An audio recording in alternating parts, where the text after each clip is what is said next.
بسم الله الرحمن الرحیم دا د HTML5 کورس دی. په تیره ویډیو کې مونږ زده کړل د فارمز پارت 1 کې چې مونږه یو لیبل څنګه استعمالو، هغه انپوټ څنګه استعمالو، هغه کې ټیکسټ او پاسورډ څنګه استعمالو، هغه کې لاګین بټن څنګه جوړو، سبمیټ بټن څنګه جوړو.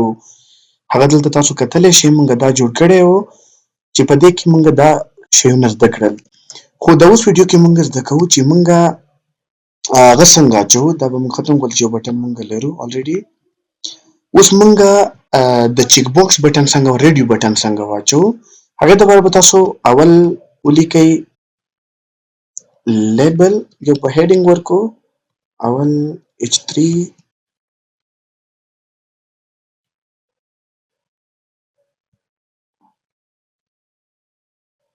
دلته به ولیکو جنډر،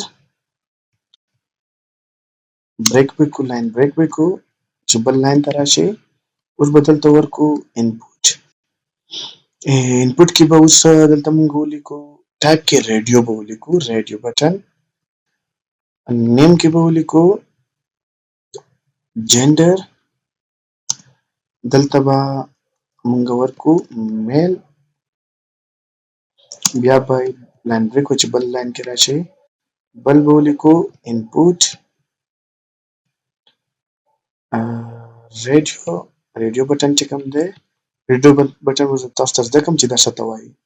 دلته به جنډر ورکو، دلته به فیمیل ورکو، دا به سیو کو. دا چې کله سیو کو دلته به اوس تاسو سره دغه راغلو ریډیو بټن، تاسو کتلی شئ دا راغلو. د ریډیو بټن خوبي څنګه ده، چیک باکس نه څنګه بدل دي چې په دې کې تاسو یو انتخابولی شئ. زه فیمیل انتخاب کم، میل خپله انتخاب نه وځي. که دلته زه میل انتخاب کم، میل سلیکټ کم، فیمیل ډي سلیکټ شي، هغه ختم شي. دې ته ریډیو بټن وایي چې د جنډر دپاره مونږه جوړ کړو. اوس به دلته دا چې مونږ زده کړو، اوس به د بل ځای کې مونږ زده کوو چې هغه مونږ څه دپاره استفاده کولی شو. چیک باکسز، چیک باکس بټن به څنګه استفاده کوو. دلته به اول هیډینګ دلته هم ورکو، H3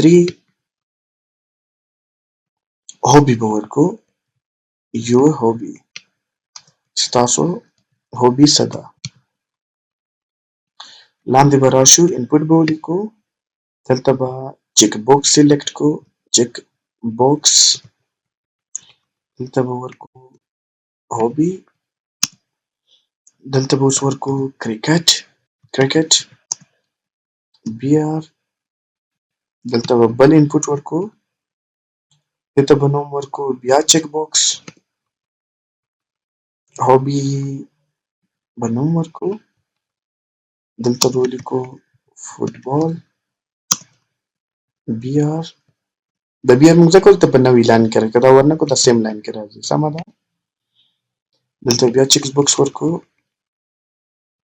هوبي، دلته به ولیکو والیبال. دا اوس به دا سیو کو ځان سره او را به شو، دا به ریفریش کو. تاسو کتلی شئ دغه دا وګورئ. په دې کې بیا موږ ټول سلیکټ کولی شو، په دې کې بیا یو سلیکټ کولی شو. د چیک باکس معنی دا دی که زه یو دوه هوبي لرمه، زه کرکټ او فوټبال دواړه لرم او دواړه زه سلیکټ کول غواړم، نو هغه به په ریډیو بټن کې نشي اچولی. ولې؟ په دې کې ټول انتخابیږي، په دې کې دوه انتخابیږي. زه غواړم چې فوټبال او کرکټ دواړه انتخاب کړم، دلته دوه انتخابیږي، سلیکټ کیږي. خو که په دې کې وغواړم چې دواړه انتخاب کړم، نه کیږي. داسې یو آپشن ته چوز کولی شئ او دا دواړه زمونږ په کار راځي، د دواړه مونږ استفاده کولی شو په HTML کې. دواړه به مونږ خپل ویبسایټ کې د دواړو استفاده مونږ ته راځي انشاءالله. دا د نن ویډیو وه. په دې ویډیو کې مونږ اوس د چیک باکس او ریډیو بټن زده کړل. اوس په روانه ویډیو کې به د دې ټولو نه مونږ یو پروجیکټ ټایپ جوړو، یو ساین اپ فارم به جوړو، څنګه یو اکاونټ یا د جیمیل یا فیسبوک څنګه مونږ معلومات اخلي، هغې په شان به یو داسې مونږ هم یو هغه جوړ کړو، فارم جوړ کړو. د دې ټولو دوه ویډیوګانو به یو شریکه ویډیو جوړه کړو انشاءالله. د روانه ویډیو لپاره زمونږ یوټیوب چینل ځان سره سبسکرایب کړئ. مننه.